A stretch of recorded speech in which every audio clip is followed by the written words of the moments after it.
Porque no fim do dia, a gente está aqui para ser um empoderador do empreendedor regional, né?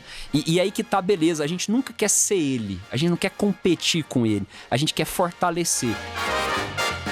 Olha, definitivamente humildade, né? Eu acho que humildade é o maior aprendizado que eu tive em toda essa minha jornada empresarial até agora.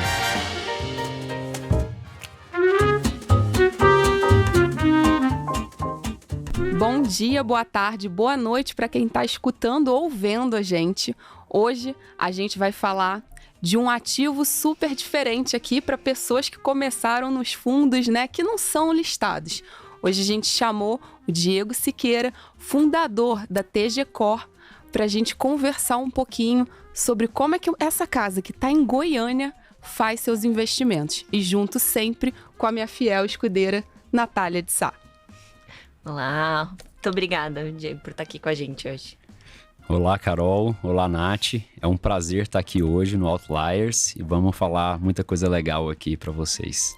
Diego tá até com a camiseta, né? Só que essa camiseta tá escrito aqui Trinos. Então, Diego, conta pra gente, né? Como é que sua carreira começou e como é que você parou dentro da célula de gestão da TG Cor? Excelente.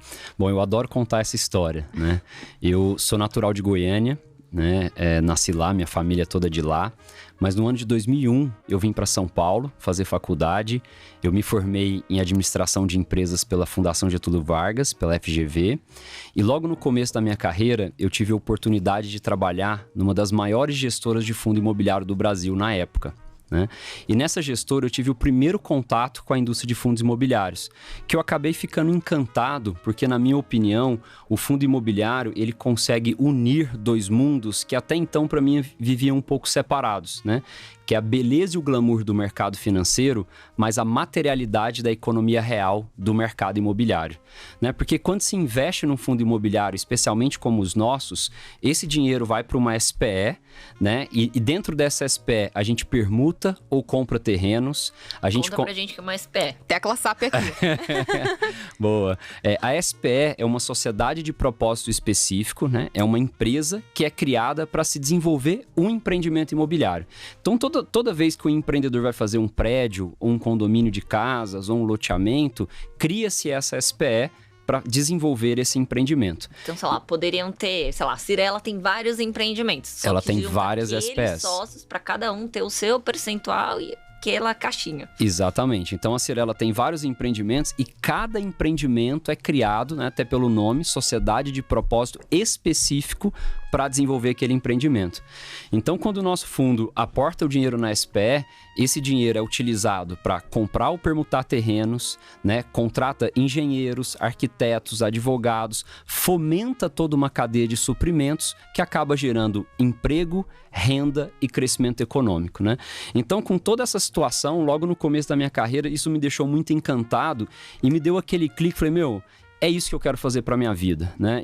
Essa união desses dois mundos através do veículo fundo imobiliário realmente me chamou muita atenção, né? Sem falar que a indústria de fundos imobiliários naquela época era muito incipiente, mas na minha cabeça tinha um potencial muito grande, né? Porque o brasileiro historicamente tem uma cultura de investir, né, no segmento imobiliário, né?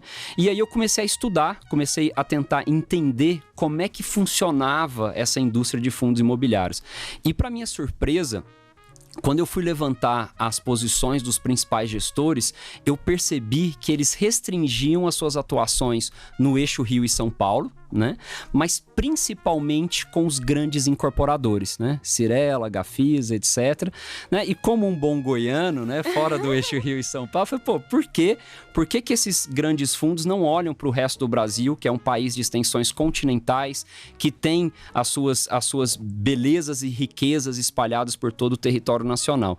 E quando eu fui questionar isso, eles me voltaram que não era possível investir com um empreendedor imobiliário regional, porque no entendimento deles, esse empreendedor regional não teria o mínimo de governança necessário para receber dinheiro de fundo, né? Não teria balanço auditado Big Four, não teria controles internos bem definidos, então não era possível, né? Só que quando você vai ver o market share do segmento imobiliário brasileiro, esse grande incorporador, e quando eu falo grande, eu restringo aos listados, eles representam menos de 20% do mercado imobiliário nacional. Ou seja, 80% do mercado imobiliário brasileiro, obviamente de forma super pulverizada, estava na mão do pequeno e do médio empreendedor imobiliário regional. E na minha humilde opinião, esses gestores, apesar de terem sim razão em relação à governança, eles esqueceram de olhar que o empreendedor regional tem muitas qualidades. Começando pelo profundo conhecimento que eles têm da região que eles atuam, conhece os melhores terrenos da cidade, tem uma interlocução melhor com os órgãos aprovadores, né? Então, prefeitura, ambiental, cartório, mas principalmente conhecem muito bem o perfil dos compradores finais de imóveis daquela região. Então, conhece as melhores imobiliárias, como vende, para quem vende, né? E o que vender para esses clientes, né? Então, juntando tudo isso, eu acabei saindo dessa gestora que eu trabalhava com o sonho de montar uma gestora, né, que teria como foco principal este empreendedor imobiliário regional que representava 80% do mercado, né? Só que, obviamente, eu não poderia tapar os olhos pela fragilidade de governança. Então, o nosso grande propósito no início da empresa foi: eu vou montar uma gestora, um fundo ou vários fundos que vai levar, além de capital, a gente vai levar a bendita governança para o empreendedor imobiliário regional. Então, assim nasceu o nosso sonho em 2009, né? A gente completou agora em setembro de 2022 13 anos de empresa, né? Parece que foi ontem, mas já tem uma bela estrada. E em toda essa evolução, a gente teve muitos aprendizados, né? E além dos aprendizados, a gente teve uma evolução de uma autoconhecimento sobre o nosso negócio. Um exemplo simples. Para você realmente ajudar esse empreendedor imobiliário regional, não basta você levar capital e governança, né? Você tem que também entender que você tem que tratar, fidelizar e potencializar as imobiliárias, porque são elas que vendem, né? São o fronte de venda desses imóveis, mas principalmente otimizar e melhorar a jornada do comprador final de imóvel, né? Aquele cliente que compra o apartamento, o lote, a casa, é ele que remunera e paga a cadeia inteira. Então, é dos X reais que ele pagou por aquele imóvel que paga a imobiliária, que remunera o empreendedor, que remunera o fundo, que remunera toda a cadeia, inclusive os investidores dos fundos, que remunera toda a cadeia desse ecossistema imobiliário. Então, a gente percebeu que, além de enxergar o investidor como nosso cliente, que traz o capital para o fundo, a gente teria que enxergar também o empreendedor regional, que traz os projetos, mas, além disso, o corretor imobiliário, que nos ajuda a vender, e principalmente o comprador final de imóvel. E aí a nossa tese que, além de ter a gestora como elo principal, né, onde vem o funding, que fomenta todo esse ecossistema, a gente passou a enxergar essa cadeia de ponta a ponta, né, que na verdade é um grande ecossistema de ponta a ponta no segmento imobiliário brasileiro. Bom, eu vejo já um monte de desafio, né, em tudo que você falou, e acho que eu queria entender um pouquinho mais. O que é essa governança? Quais foram essas dificuldades? Como é que, né, foi construir isso? E o outro ponto que você comentou também foi a questão de, pelo que eu entendi aqui, né, cada cidade ou cada estado, enfim, tem a sua idiosincrasia, né? Sim. E aí, como é que então, né, que vocês conseguiram toda essa capilarização, né? Como que foi tudo isso? Bom, eu vou começar respondendo isso pelas dificuldades. A gente teve vários grandes desafios para conseguir consolidar essa tese, né? Talvez o primeiro deles foi regulatório, né? Então, tirar a licença CVM, né, de gestora. A gente tem algumas instituições financeiras no grupo também para facilitar toda a jornada do comprador final de imóvel. Então, a gente precisou de licenças Bacen. Então, a gente tem uma estrutura muito robusta de compliance, governança dentro das nossas empresas, tá? Então, a primeira é regulatório. O segundo desafio é credibilidade, né? Então, a gente precisava de credibilidade para convencer investidores a acreditarem nessa tese, que até então inexplorada pelos outros grandes fundos, né? Então, tinha um desafio de ruptura, né? Precisávamos fazer uma espécie de education aqui em São Paulo, de como seria isso, quais são os riscos implícitos, quais são os potenciais retornos, etc., que eu acho que a gente fez muito bem e definitivamente, tá? Isso, repito, de boca cheia, a entrada da TG Core e da Trinos, que já eu explico a diferença das duas, na base da XP, foi um game changer total, tá? Então, a partir do momento que a gente foi acolhido pela XP, né? Obviamente, passamos por todas as etapas de checagem, validação da tese, etc. Foram quase 5 anos, né? A Carol dá risada. Foram quase 5 anos aí de conversas, pô, arruma isso, ajusta aquilo, testa aquilo, tal, etc. Mas valeu cada dia desses 5 anos. A partir do momento que a gente entrou na base da XP, toda essa credibilidade, essa estrutura, esse acesso ao capital pulverizado de investidores ajudou muito, né? Então, esse segundo item, definitivamente a entrada na XP, que é a credibilidade, contribuiu muito com o nosso negócio. E o terceiro é tecnologia, que aí entra já um pouco explicando como que a gente consegue escalar essa governança, e eu vou entrar na sua pergunta, tá? E só existe uma forma de escalar a governança de um empreendimento imobiliário, é com tecnologia, né? Evitar todo mundo ficar apertando o botão e automatizar os processos, digitalizar esses processos. E a gente entendeu que para a gente conseguir fazer isso de forma inteligente, a gente teria que ter um sócio estratégico que entendesse e vivesse tecnologia.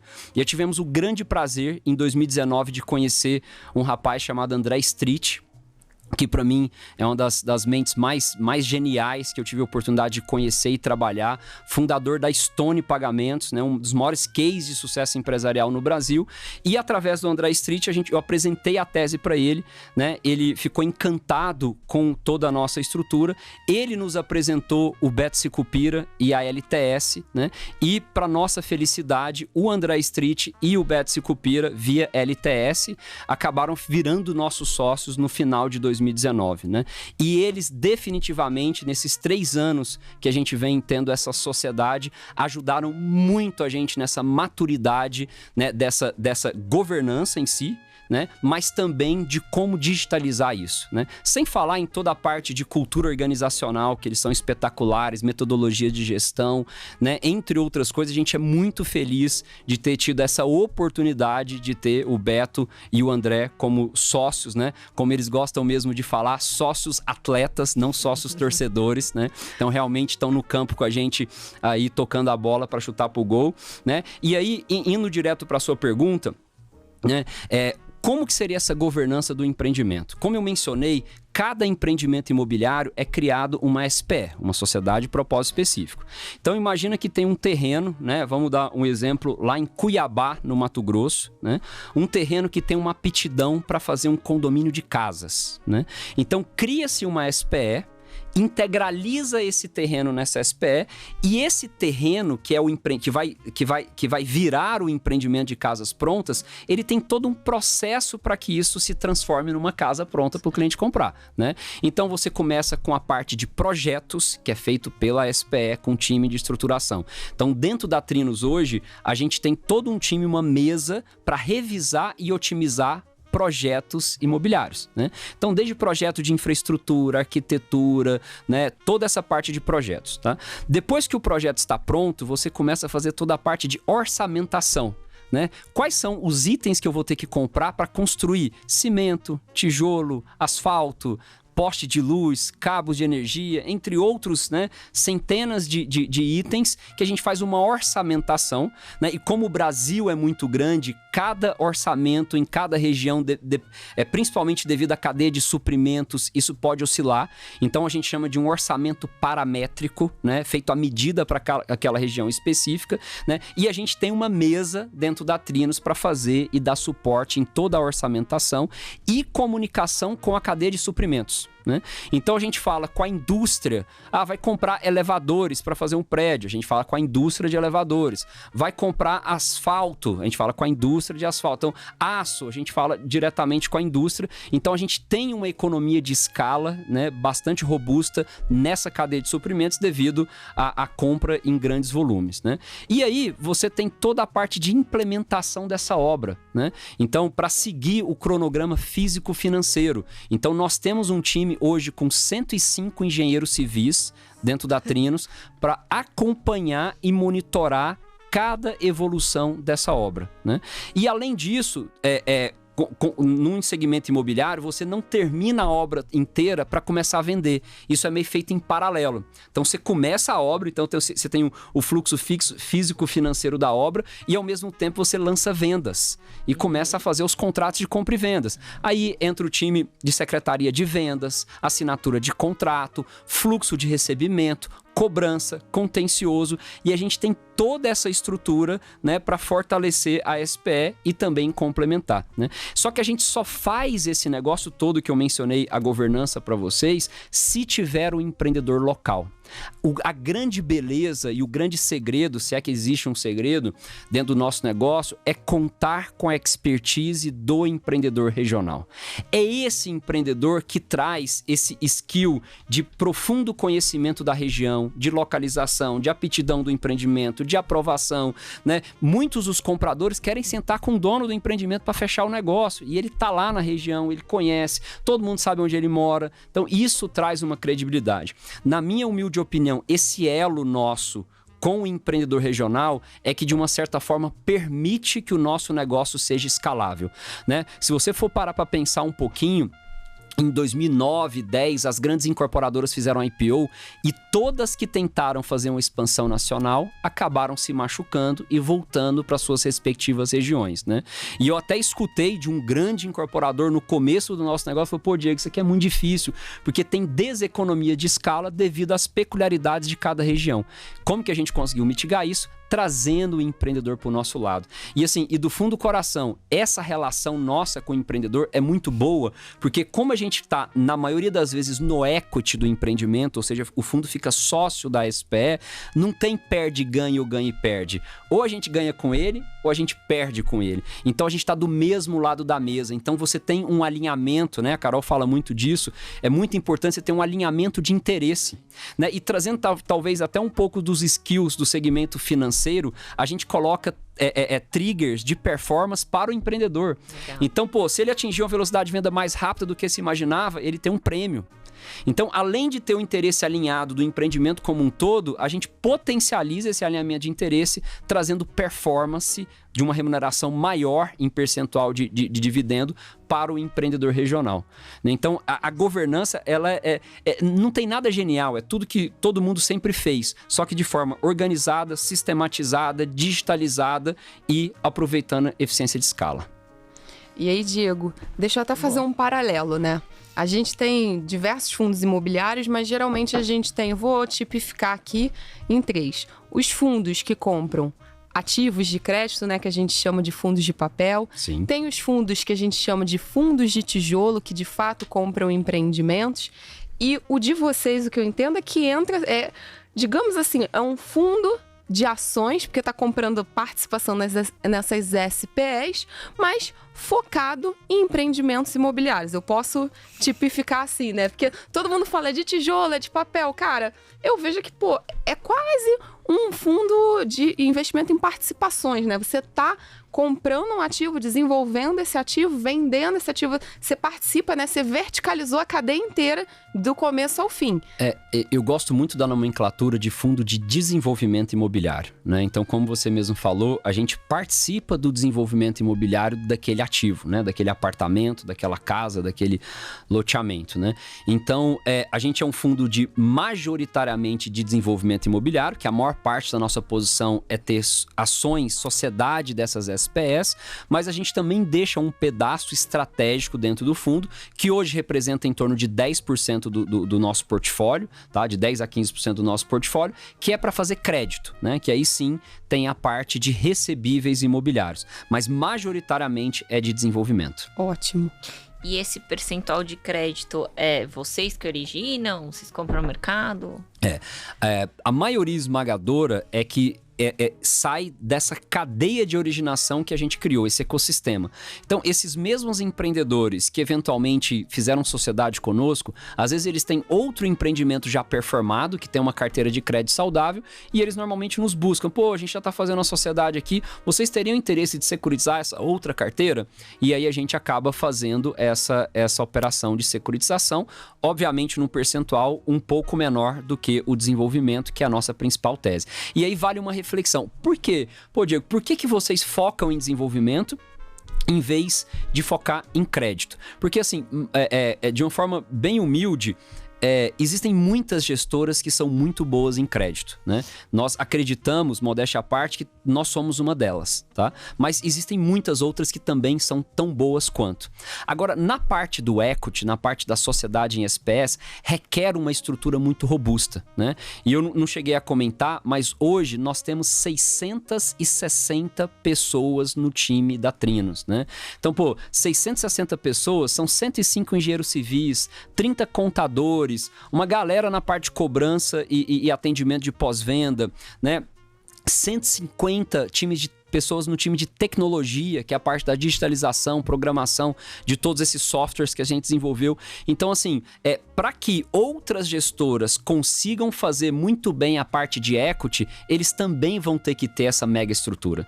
E não é fácil montar essa estrutura do dia para a noite, né? A gente vem evoluindo em todos esses anos. Então, assim, modéstia à parte, a gente é a única ou talvez uma das únicas gestoras que tem essa robustez de estrutura para permitir esse controle e essa governança, o que faz com que esses ativos, como os gestores lá de 2009, antes de eu fundar a Trinos e a TG Core, imaginavam, né, que não era elegível.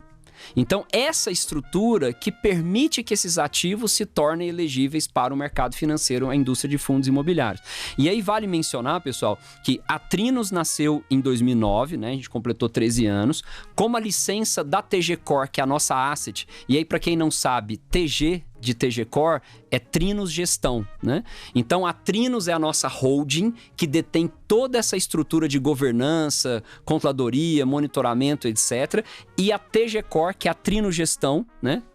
Trinos Gestão Core, é a nossa gestora de fundos, né? Que a gente talvez a principal pauta aqui, onde faz a gestão dos nossos fundos imobiliários e os fundos geridos aí pela nossa base.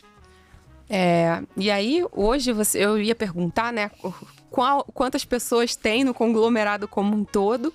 Hoje, quanto que vocês gerem e qual é o principal produto de vocês? Tá. Hoje, nós temos na Asset, na TG Core, aproximadamente 2,2 bilhões de reais de AUM, tá? E a segunda pergunta, desculpa? Quanto vocês gerem? Quanto vocês gerem, qual é o principal produto? Ah, tá. E o principal produto hoje, definitivamente, é o TGAR11, né? O TGAR11, que é um fundo listado na Bolsa. Hoje tem mais de 80 mil cotistas, né? Super pulverizado e tem um patrimônio aproximado de 1,4 bi. Então, dos 2,2 bi sob gestão na TG Core, 1,4 está no portfólio do TGAR11. Quantas pessoas estão diretamente na gestão? Se é que a gente pode chamar um núcleo de gestão com esse tanto de gente, né? Não, vale sim, e eu acho que é muito bacana a gente explicar um pouquinho mais da estrutura da gestora, né? Então, a gestora, ela tá dividida aqui em 6 principais áreas, tá? Então, nós temos a mesa de crédito, né? Que analisa, faz o comitê de investimento, estrutura toda essa parte de crédito. Nós temos a mesa de equity, né? Que analisa, faz o comitê e acompanha toda a parte dos investimentos nas SPS, né? Nós temos a gestão de portfólio, né? Que aí é o time que faz o calibra a composição de crédito e equity dentro dos nossos respectivos fundos, né?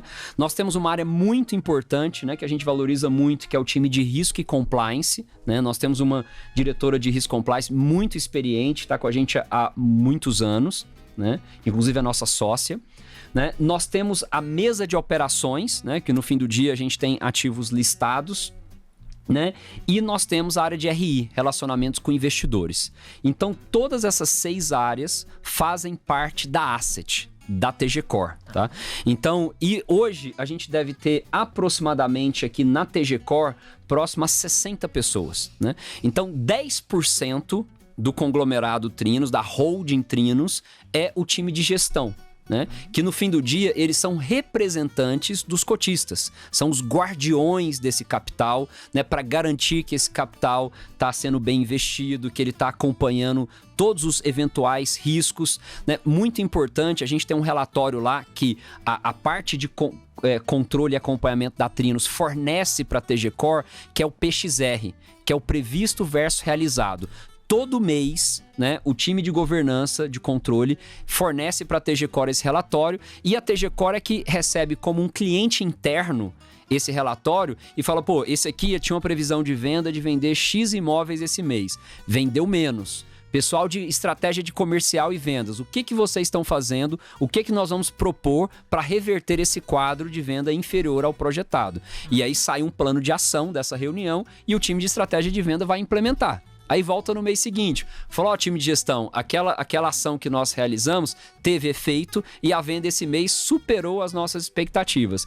Então, o time de gestão é a cabeça, é a inteligência, é a estratégia, onde dá o call. Ó, precisamos focar agora nesse tipo de ativo. Ah, não, vamos focar agora nesse outro. Ah, não, vamos focar mais em loteamento, vamos focar em incorporação residencial. Então, vocês provocam também quais são os próximos 100%. O cérebro da estrutura inteira é asset, né? No fim do dia, ela é o guardião do capital. De acordo com o interesse da asset / investidores, é que se pauta o caminho e a estratégia que todo o ecossistema vai seguir. No fim do dia, o time de governança e controle, ele está lá para servir a asset. Né? Então, assim, pô, se o time de governança e controle não existisse, esse ativo não era elegível. Né? Então, o time de governança e controle é cliente interno da asset. Né? O asset é cliente interno do time de governança e controle, na verdade. E aí, diferentemente até de uma gestora que vai a mercado comprar seus ativos para fazer ou desenvolvimento ou a parte de crédito, eu queria entender, por exemplo, vou dar um exemplo aqui, a Carol agora vira incorporadora. Como é que ela navega desde trinos, começo, vamos fazer um projeto juntos e eventualmente vira uma posição em um dos fundos? Fantástico, Carol. Adorei essa pergunta. A gente vem investindo muito, tanto no marketing institucional, né? Através das associações regionais, então os Sinduscons da vida, que são os sindicatos de consultores civis, os Secovs, que são as associações das imobiliárias regionais, né? Então a gente acaba fazendo uma comunicação bem específica para os empreendedores no Brasil inteiro, tá? Que são muitos, né? Como eu falei, 80% do mercado imobiliário brasileiro. Além dessa comunicação, a gente criou ferramentas de tecnologia que a gente chama de portal de oportunidades ou portal do empreendedor, que esse empreendedor acessa, ele faz um login e senha, ele recebe uma área logada e dentro dessa área logada ele pode submeter os empreendimentos que ele teria interesse de fazer negócio, né? Então, obviamente, nesse onboarding, a gente explica o que são os ativos elegíveis, que tipo de negócio que a gente está disposto a fazer, e o empreendedor, ele submete a análise. Então, ele faz um upload lá do KMZ, que é a localização do empreendimento, da viabilidade, dos documentos, e o nosso time de análise, né, que nós temos um time chamado de time de novos negócios, que hoje gira em torno de 102, 103 pessoas, tá? E esse time de novos negócios vai começar a fazer o filtro desse funil, né? Ano passado, para você ter uma noção, Carol, nós analisamos 2.000 empreendimentos imobiliários no topo do funil. Obviamente, isso passa por uma pré-análise, né? Que aí, putz, isso aqui não faz sentido por isso ou por aquilo, e vai tirando, né?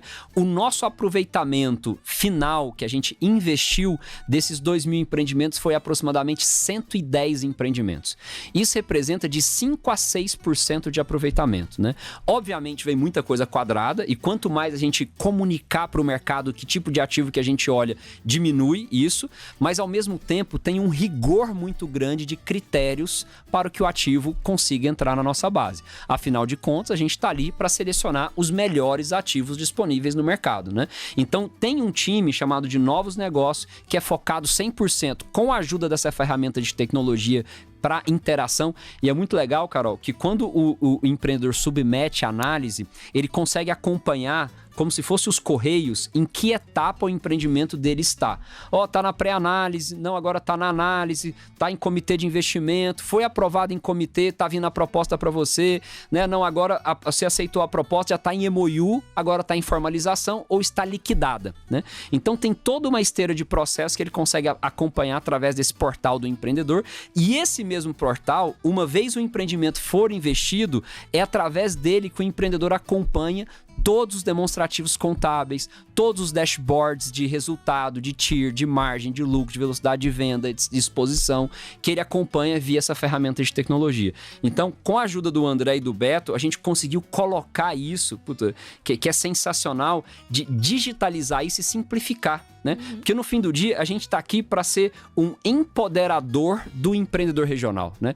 E aí que tá a beleza, a gente nunca quer ser ele, a gente não quer competir com ele, a gente quer fortalecer, a gente tá lá para servir e potencializar. Ele é a estrela da história, né? Nós somos só o alicerce que vai fomentar e contribuir para o desenvolvimento desse negócio. E aí, até, desculpa emendar, porque me lembrou aqui uma coisa, essa pauta de ASG, né, que mais recentemente está sendo muito em voga. Quando a gente começou a analisar a ESG, a gente percebeu que o nosso modelo de negócio, na essência, ele é ESG, né? Ou ESG, né? Ou ESG, né? Mais famoso. Exatamente. Né? Que é ambiental, social e governança, né? Então, em português, ASG, ou em inglês, ESG. Então, o nosso negócio, ele é ESG na essência, porque a gente está lá realmente para servir o empreendedor, potencializar esse empreendedor, gerar emprego nas respectivas regiões, né? Então, tem muita coisa aí do conceito ESG que está muito em pauta hoje, que a gente percebeu que a gente já fazia sem saber antes o que era ESG. Mas hoje, além de fazer sem saber, a gente faz sabendo, a gente, inclusive, está submetendo a nossa análise a um dos selos de ESG, né? Agora, se Deus quiser, agora no começo do ano que vem deve sair o resultado, e a gente está muito otimista para conseguir esse selo dentro do nosso ecossistema. E você falou, né? Enfim, funil enorme, vocês vão filtrando. O que são algumas linhas de corte? Então, tem que ser um empreendimento mínimo de X milhões, tem que ter um retorno esperado de Y. Ótima pergunta, tá? Quando se fala de loteamento, que é um dos nossos principais produtos, o VGV mínimo, que é o valor geral de venda, o VGV, ou seja, é a soma do valor total das vendas daquele imóvel do empreendimento, tem que ser no mínimo 30 milhões de reais. Tá? Quando se fala em incorporação, que são prédios ou incorporação de casas, o VGV mínimo são 50 milhões de reais. Tá?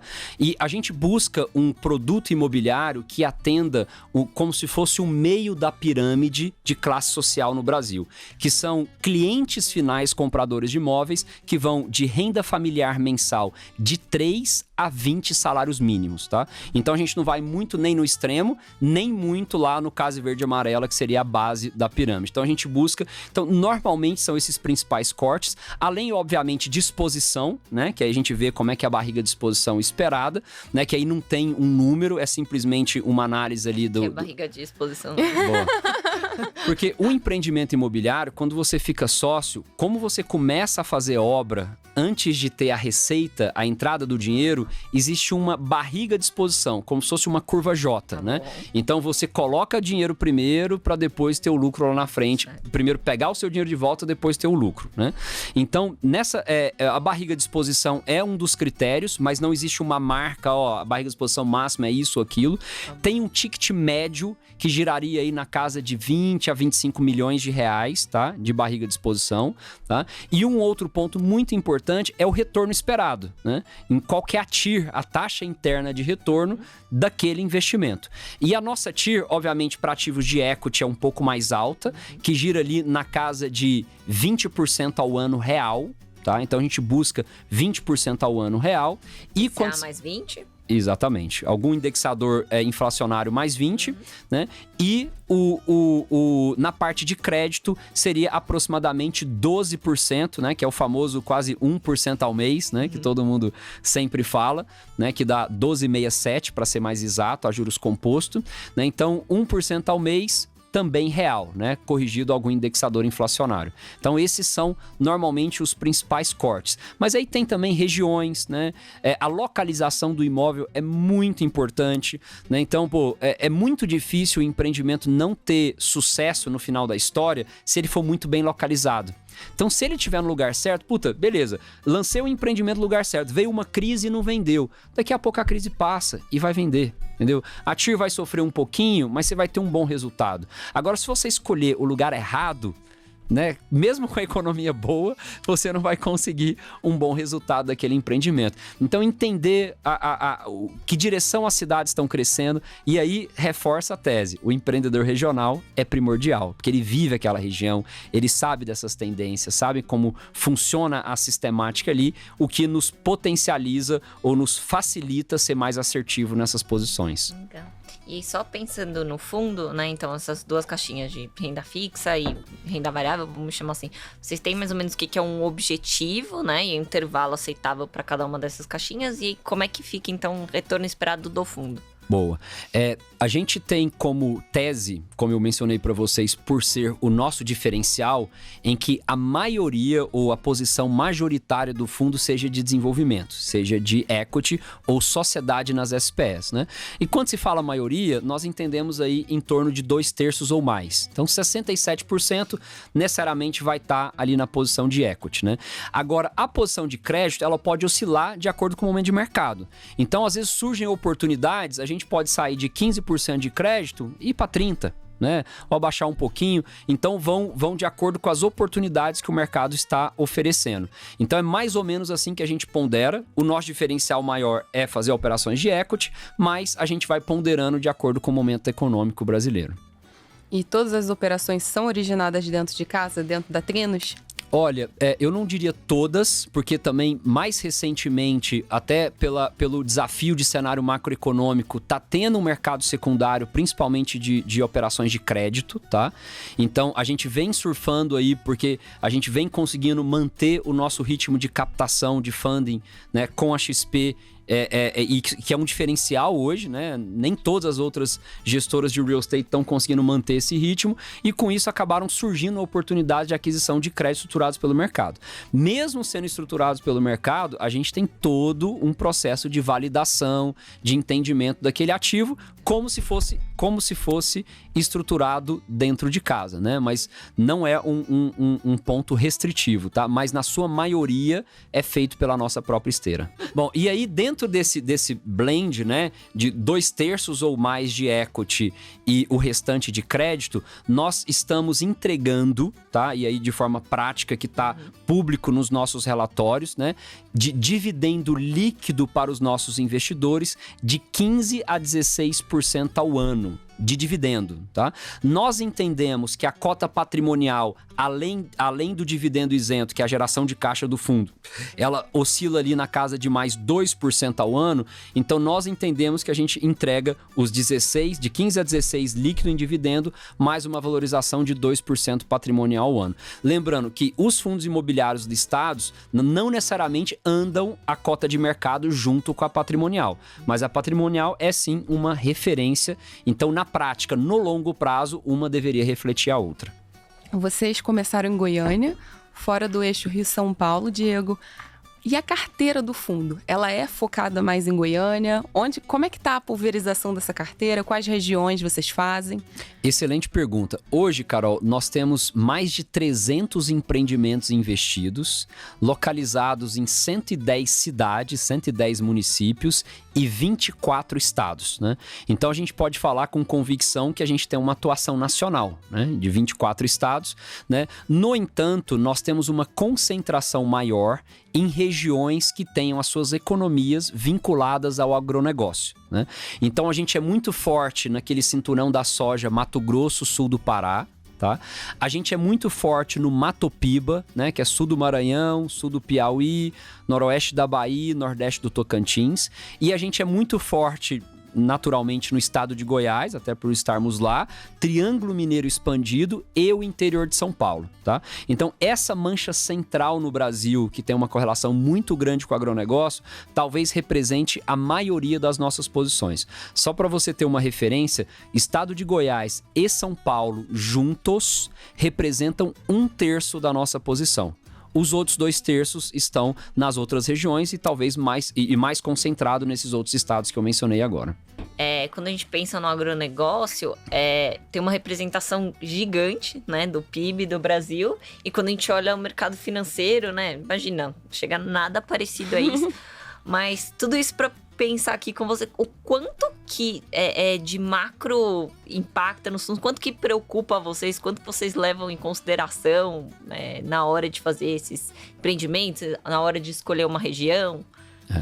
Bom, o que acontece, né? Como a gente falou, o Brasil é um país de extensões continentais, né? Que existem vários países dentro de um mesmo país, né? Em questão cultural, em questão de peculiaridades mesmo de cada uma dessas regiões, né? E essas regiões que têm o agronegócio como pivô central de suas economias, historicamente, têm uma maior resiliência a crises, né? Então, quando a gente tem um momento delicado na economia nacional, essas regiões se destacam, né? E ela tem uma maior estabilidade no seu crescimento histórico, né? Então, isso, e não foi planejado, tá? Foi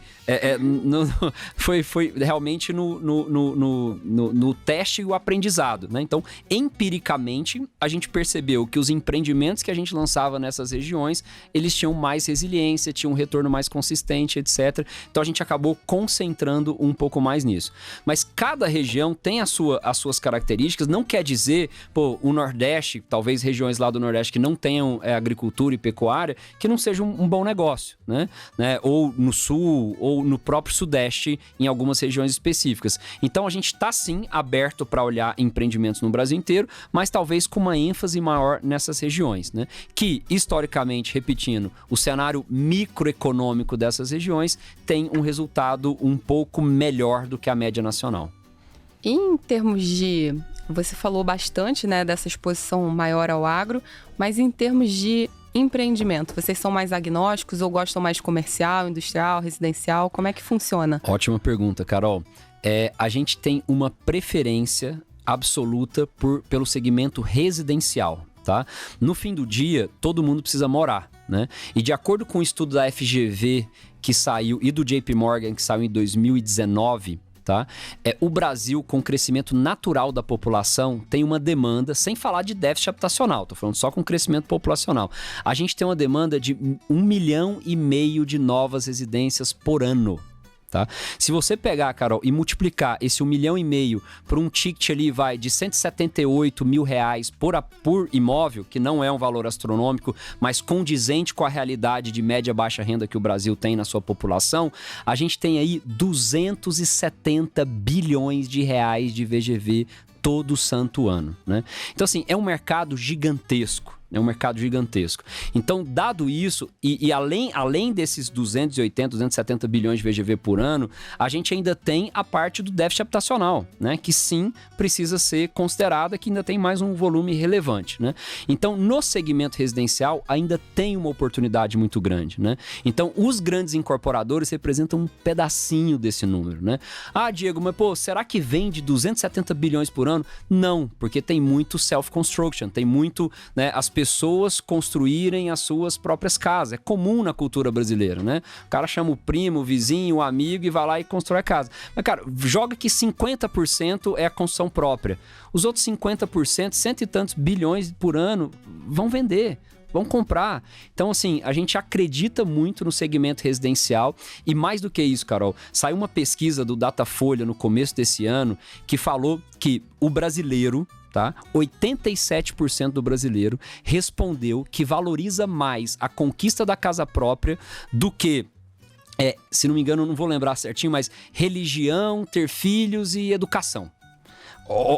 E longe de mim de julgar se tá certo ou errado, o ponto tá? Que o brasileiro valoriza muito a conquista da casa própria. É um grande marco na vida de qualquer pessoa. Talvez, fiquei sabendo que você comprou um apartamento agora. Já entregou. Tava contando os causos, gente. Tava contando os causos da minha casa nova.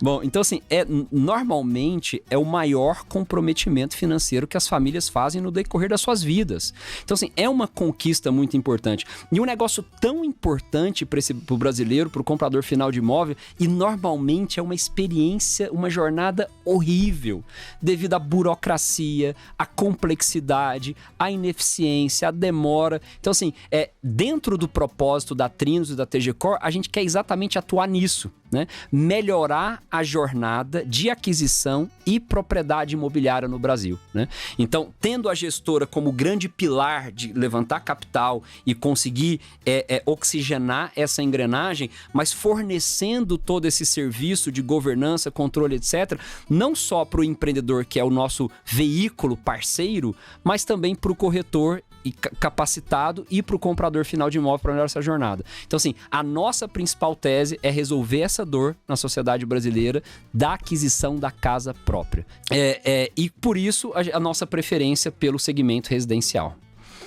Cara, deixa eu te perguntar, assim, uma coisa que a gente passou num batidão conversando com os gestores de crédito privado recentemente. A gente está gravando aqui esse episódio, gente, meados aqui de outubro, e a gente conversou bastante sobre como que a taxa de juros tão alta está impactando aquele tomador de empréstimos, aquela pessoa ou pessoa jurídica que está tomando empréstimos e está pagando aí 20% de serviço de dívida todo ano, assim. Esses juros mais altos impactaram de alguma forma os fundos de vocês? O que acontece? Quando você... o brasileiro, por essência, né, até culturalmente falando, ele não tem poupança própria para adquirir um imóvel. Então, ninguém vai lá comprar um apartamento à vista, né? Então, necessariamente, precisa de uma operação de crédito, né? A gente gosta de falar que o serviço imobiliário, ele anda junto com o serviço financeiro. Então, você quer potencializar a venda, libera crédito, porque senão as coisas não funcionam, né? Só que no Brasil, a gente tem uma peculiaridade, que é o SBPE, o Sistema Brasileiro de Poupança, que parte do capital levantado pelos grandes bancos, eles são, através da poupança, eles são obrigados a reverter para crédito imobiliário, que acaba sendo subsidiado, né? Dado que o custo do funding da poupança é menor, né, do que um CDI, por exemplo, né? Então acaba que nós, gestores, não conseguimos competir com esse crédito, né? Mas ele faz parte da nossa vida. Pelo contrário, a gente ajuda ele a destravar. Então, no segmento de incorporação vertical que os grandes bancos atuam, a gente é um catalisador, um facilitador para que o nosso cliente tome um financiamento no bancão e consiga um financiamento de longo prazo mais barato, tá? Então ele faz parte da nossa vida e ele sim tá legal, porque não é um juros tão alto, né? Não inviabiliza, realmente é uma coisa alinhada com o planejamento financeiro de uma família ou de uma pessoa, tá? Quando se tange a um custo de oportunidade ou um juros empresarial, né, que aí é na empresa, através de uma antecipação de recebíveis, etc., é muito importante mencionar, beleza, você, como eu falei aqui, nas operações de crédito, a gente tem um custo ali na casa de 12% ao ano, mais correção, né, mais inflação. Pô, mas essa inflação for na casa de 6%, a gente está falando aí de 18%, 18,5%, 19% ao ano. Só que tem que lembrar que essa carteira que esse empreendedor está nos cedendo, ela também tem uma correção. Ela também tem os juros. Então, não é o empreendedor que está pagando esses 18%, 19%, né? Talvez a carteira tenha lá 14%, 15% e o empreendedor vai pagar o spread. Então, sim, né? Obviamente, quando você calibra muito bem o seu custo de capital, de dívida e de equity, faz muito sentido o empreendedor tomar dívida para alavancar o seu resultado.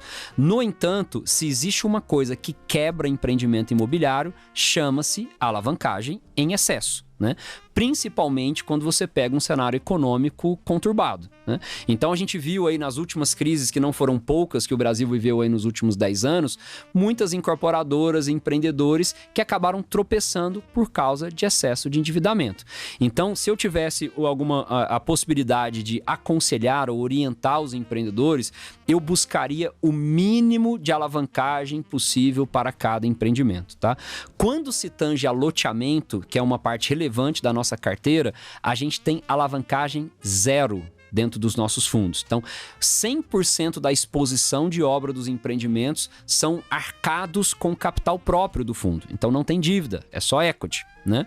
Obviamente, quando tem incorporação vertical, que tem também dentro do SPPE uma linha de subsídio, né, forçado pelo governo para acessar crédito mais barato, chamado de plano empresário ou plano produção, a gente acessa, mas num percentual muito menor do que os grandes incorporadores costumam tomar.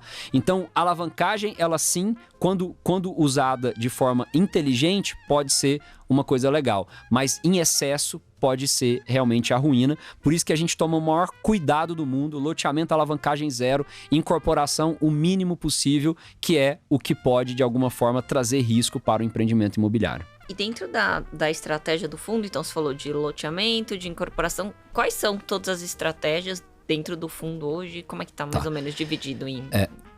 Bom, a principal estratégia é residencial, né? E quando a gente fala residencial, a gente divide em 4 núcleos específicos. O loteamento aberto, tá? Que são bairros, simplesmente você faz toda a parte de parcelamento do solo e a infraestrutura básica, água, esgoto, meio-fio, asfalto, rede elétrica, e vende cada um lote para o cara construir a casa ou a loja, o que ele quiser lá em cima. Tá? O segundo são os condomínios fechados, né? Que são muito conhecidos aí Brasil afora, que tem aquela portaria que você tem restrição de acesso e aí mora, é um condomínio mesmo de lotes, que aí além da infraestrutura básica se faz toda o muro em volta do empreendimento, a portaria e normalmente uma área de convívio, né? Uma piscina, um salão de festas, etc. Né? Então condomínio fechado. O terceiro são incorporações de prédios, né? Incorporações de prédios normais e incorporações de casas, né? Condomínios de casas, né? Então são esses 4 principais produtos, né? Então a maioria da nossa posição estão posicionados nesses 4 tipos de ativos, tá? Diego, mas você não pode comprar nada além disso? Posso, tá? De uma maneira muito mais complementar ou de oportunidade, tá? A gente pode sim entrar em um ativo ou outro, né? Por exemplo, a gente adquiriu, de uma questão de oportunidade, um pequeno centro comercial, pode-se chamar de shopping, no interior de Brasília, no entorno de Brasília, tá? Então tinha uma oportunidade, o preço estava bom, né? Não representa um percentual relevante do fundo, a gente acha que a gente vai ganhar muito dinheiro nisso, né? É um negócio de amadurecimento um pouco mais longo, mas tem um grande upside. A gente comprou participação neste empreendimento, né? Setor de hotelaria, também que é complementar. A gente tem ali um percentual pequeno, né? A gente toma muito cuidado para não sobrepor a nossa tese principal, mas por oportunidade a gente entrou em alguns empreendimentos de hotelaria. Então, assim, a gente não tem uma restrição, mas a gente tem uma preferência do segmento imobiliário residencial, que são os 4 que eu mencionei para vocês. Diego, te perguntei sobre juros, mas eu acho que tem um complemento aqui da pergunta. Tá. Inadimplência. Subiu? Não subiu? Como é que a carteira do fundo se comportou nesse período também em relação ao inadimplemento dos credores, principalmente das operações de crédito que vocês têm? E eu acho que nessa parte a gente vem evoluindo a nossa capacidade de agregar valor nos empreendimentos. Porque nós criamos, via ferramentas de tecnologia, uma forma de nos aproximar do cliente final, né? Então todo cliente nosso, obviamente a base inteira não está virada, a gente está virando aos poucos porque é um projeto recente, ele recebe um aplicativo. Nesse aplicativo ele consegue acessar os seus boletos, né, que ele tem que pagar, né, consegue fazer o pós-venda, né, comunicar com o nosso time para remissão de segunda via ou qualquer coisa, eventualmente uma renegociação, né, desse pós-venda, consegue acompanhar obras e consegue inclusive a evolução das obras e consegue inclusive assinar o contrato de forma digital, né? Então nos aproximou desse cliente. E essa aproximação, ela reflete diretamente na inadimplência, né, que foi a sua pergunta. Então quando você está mais próximo do cliente, você entende a dor dele. E você entendendo a dor dele, é mais fácil você trazer soluções aderentes a essa dor. Te dar um exemplo muito simples, né? Alguns clientes adquirem um imóvel e por diversas razões aquele imóvel destoa do nível de renda naquele momento dele, porque ele perdeu o emprego, alguma coisa aconteceu. Na maioria das vezes, o caminho natural é um distrato e na nova lei do distrato, esse cliente acaba perdendo um percentual do que ele pagou, né? A gente criou um programa via esse aplicativo que que a gente incentiva esse cliente a achar um novo comprador. E aí ele acaba não perdendo aquele percentual da lei do distrato. E pra gente, eu não vou ter um esforço de venda, não vou ter que gastar com uma nova intermediação e esse cliente repõe um novo comprador saudável dentro daquela loja. É mais um ganha-ganha dentro da linha de Exatamente. Então, isso é um exemplo muito prático e simples. E cara, é tão simples, né? Mas faz uma diferença tão grande que acaba contribuindo para uma menor inadimplência, né? Além disso, apesar da gente estar vivendo hoje, talvez nos últimos 12 meses, uma piora no contexto macroeconômico nacional devido à elevação da Selic de 2 para 13,75, né? Que naturalmente enxuga a liquidez do mercado devido à alta de juros, né? Por incrível que pareça, a nossa inadimplência nesses 12 meses diminuiu. E aí eu vou dar um exemplo prático, principalmente na posição de loteamentos, tá? Devido a essa aumento do custo da construção, né? O custo de reposição aumentou e também devido ao aumento da demanda por procura por loteamentos, efeito pandemia, né?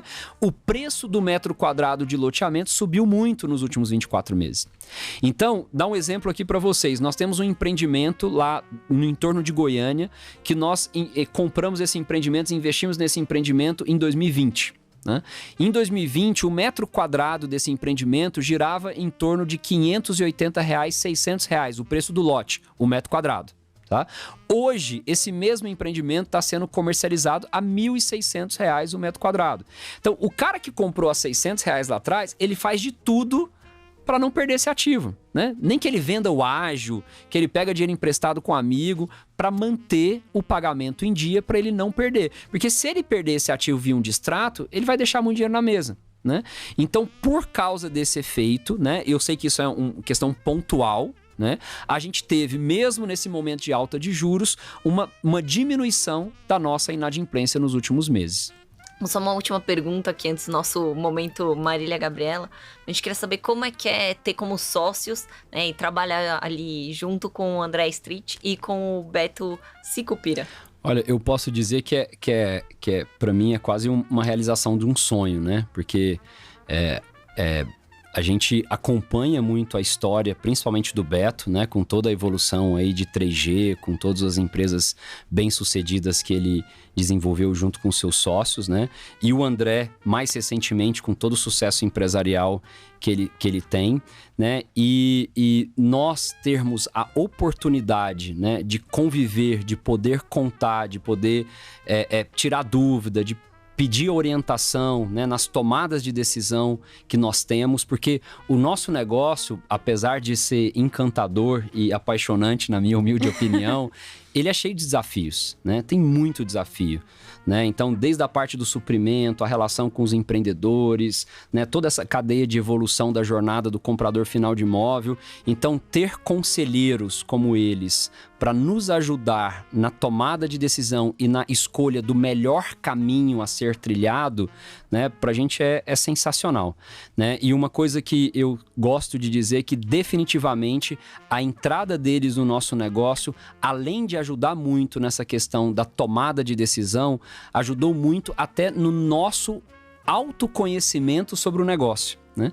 Tinha muita coisa que a gente não enxergava, né? Que eles conseguiram, com a experiência, abrir os nossos olhos para entender melhor o nosso negócio. Uma das coisas é enxergar os outros clientes, né? Antes a gente enxergava mais o investidor e o empreendedor. Falei, pô, peraí, mas você vende imóvel para o comprador, através do corretor, também são clientes, vocês têm que entender isso e servir esse cara. E mudou assim, por mais que o propósito não mudou de transformação do mercado, mas a lógica desse propósito mudou muito. Então, para mim, eu acho que é um grande privilégio, né? Eu me considero uma pessoa, e nós, empresarialmente, nos consideramos uma empresa de sorte de poder contar com a ajuda desses grandes empresários ao nosso lado.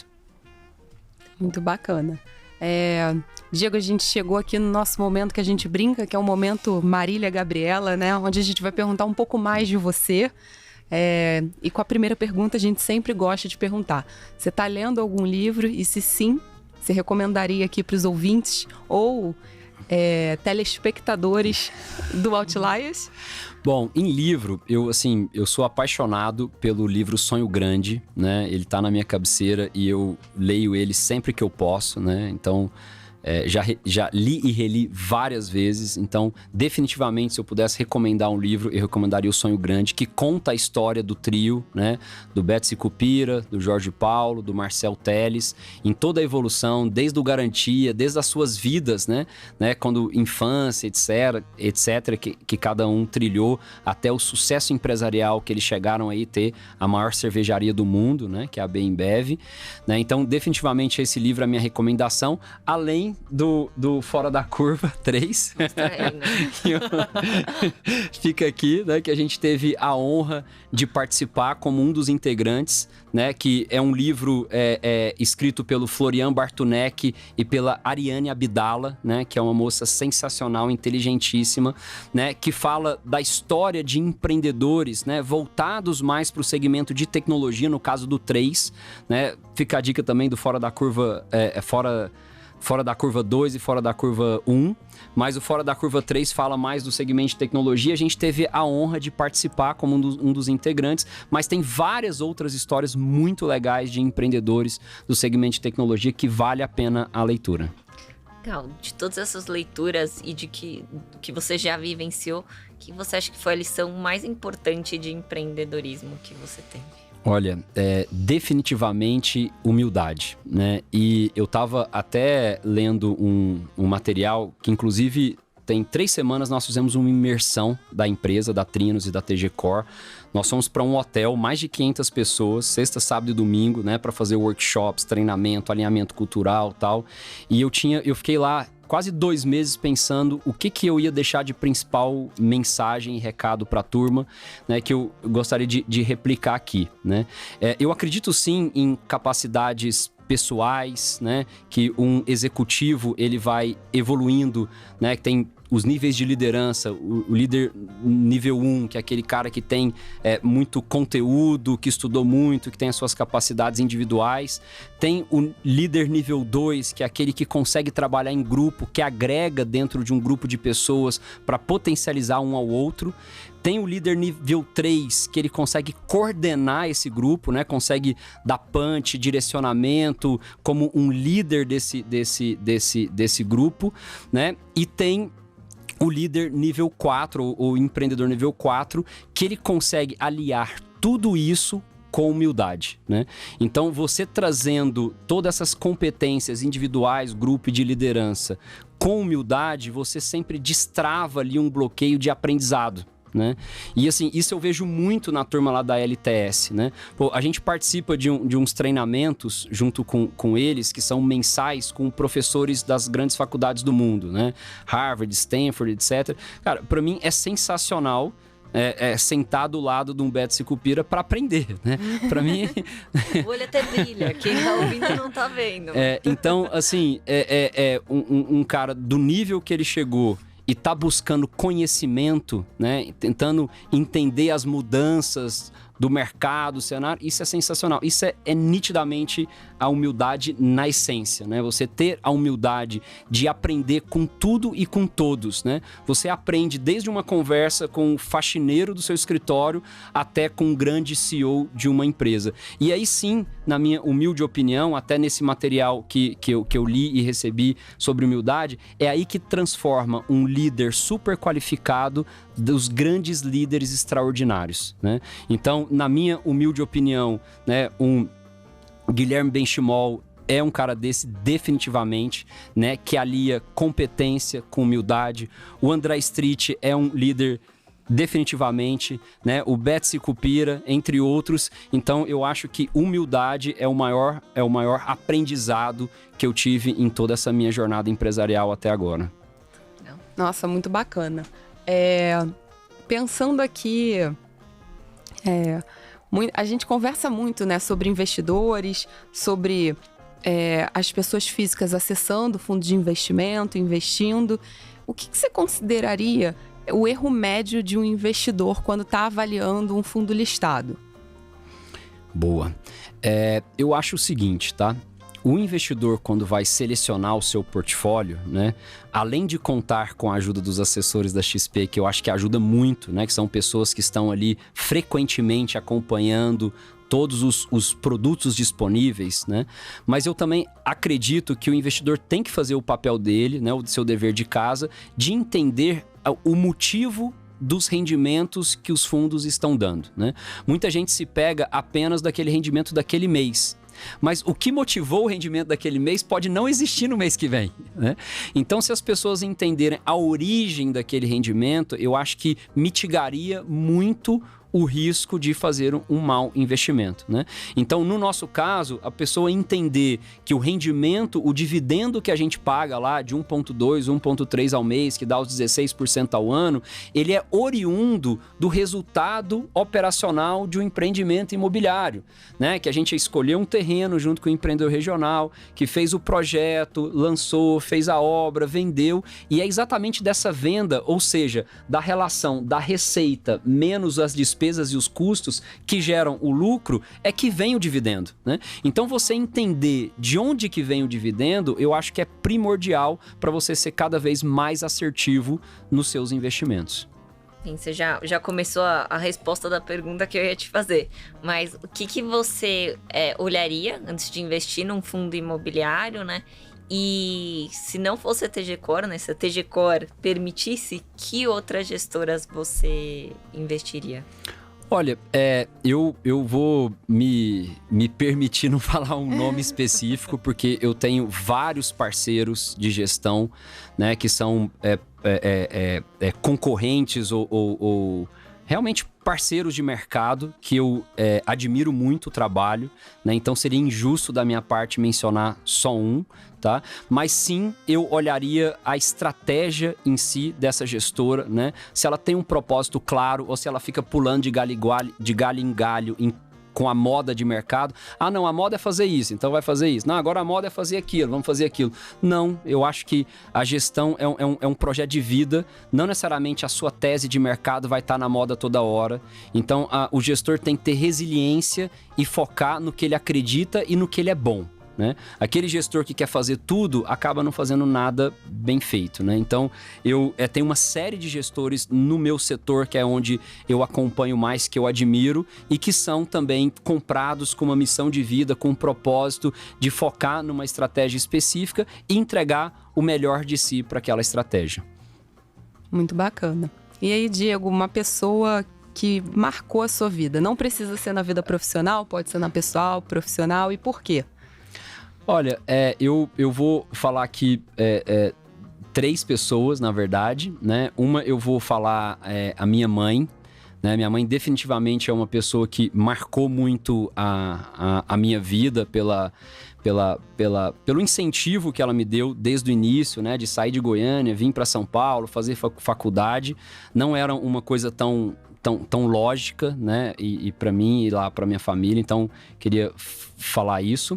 Mas definitivamente o André Street e o Beto Sicupira são pessoas que eu tenho ali um relacionamento que a oportunidade de conhecer e entender mais a cabeça deles mudou completamente a minha visão de mundo, de mercado, etc, né? Então, assim, é uma visão genuína de contribuir, de agregar, de desenvolver, não necessariamente querendo fazer conta ali de quanto que vai dar, quanto que eu vou ganhar, quanto que vai ser, mas sim, vamos ajudar, vamos resolver, vamos fazer, agregar valor na essência, tá? Então, sem dúvida nenhuma, ter a oportunidade de interagir com o André e com o Beto, para mim, foi uma mudança bem expressiva ali de conceito. Acho que é a primeira vez que eu escuto alguém falando da mãe, hein? Filhos desnaturados desse Brasil. Isso eu fico já emocionada aqui. Recentemente. Fica o toque. Chora. Mas, falando em outra paixão minha, além do meu filho, obviamente. Queria perguntar se você tem algum lugar que você já viajou, que marcou, que foi especial. Eu acho que é uma coisa que a gente tem que começar a perguntar, Carol, porque são muitas pessoas incríveis que devem ter dicas incríveis. Vamos ver. Olha, assim, eu não tenho um lugar especial, não, né? Ultimamente, eu até, dado que a pauta aqui é mais pessoal, eu tenho interagido muito com o esporte de kitesurf, né? Então, eu tenho ido muito para o Ceará, né? Que é um lugar que me dá uma paz interior ali, principalmente quando você está praticando kite, que você tem que administrar água, e vento, né? E equilíbrio ao mesmo tempo. Não dá tempo de pensar em outra coisa. Não dá tempo de pensar em mais nada, são muitas variáveis, né? Então, se eu pudesse escolher um lugar hoje, eu escolheria Jericoacoara, né? Preá, ali, aquela região, né? Onde tem os melhores ventos do mundo para a prática do esporte kitesurf e que é o que me traz um pouco de paz e tirar o foco ali da tensão do dia a dia, né? De todos os desafios que a gente tem em cada momento dos nossos negócios, das nossas vidas pessoais. Muito bacana. Diego, pra gente fechar aqui, queria perguntar, não precisa ser só uma pessoa, mas quem você gostaria de ver nos próximos Outliers? Bom, um cara que marcou definitivamente a minha história lá atrás, né, e que eu admiro bastante, é o Gustavo Franco, né, que é um grande gestor. Eu acho que seria muito bacana ter ele aqui. É um cara que participou da transformação do Plano Real, que trouxe estabilidade pro Brasil, né? E com certeza o Beto Sicupira e o André Street. Sensacional. De certa forma, são gestores de maneira indireta, né, gente? São sócios aqui da TG Cor. Então essa fica a minha dica aí, ó. Gustavo Franco, André Street e Beto Sicupira. Adorei. Muito bom. Gente, a gente está chegando ao fim de mais um Outliers. Foi um prazer, Diego, conhecer sua história, conhecer a história da Trinos.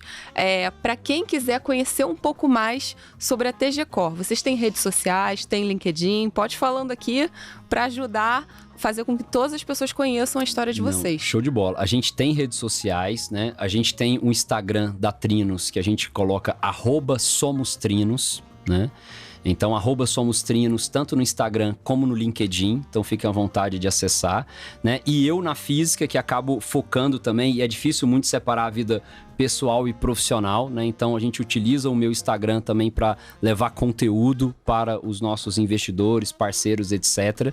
Né? Então, é @DiegoSiqueiraS, né? Então, Somos Trinos e @Diego Siqueira S são os principais caminhos nas redes sociais. E o site também, a gente tem o site Trinos.co, né? Trinos.co, desculpa, www.trinos.co, né? E o site da TG Core Asset, né? tgcore.com.br.